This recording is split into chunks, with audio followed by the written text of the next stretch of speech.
दुहाई भगवान की हमरे मेहरारू लड़कियन कुछ होए नहीं पावे। ए सुनवा का हो चाचा? इतना देर दौड़ा जाते। अरे चाचा हमरे मेहरुआ बड़ी तबीयत खराब है, घर वाले अस्पताले लग गए हैं। कर भैया ओके का होइए? लड़किया की पैदाइश हो चाचा। चल अच्छा हम आवत है।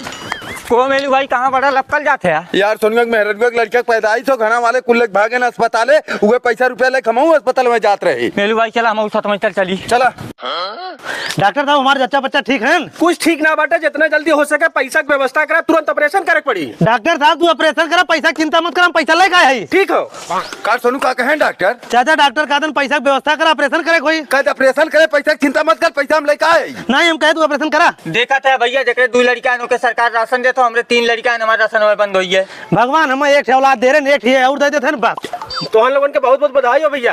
का डॉक्टर साहब लड़का भाई लड़की? लड़की लड़का दोनों बहन भैया।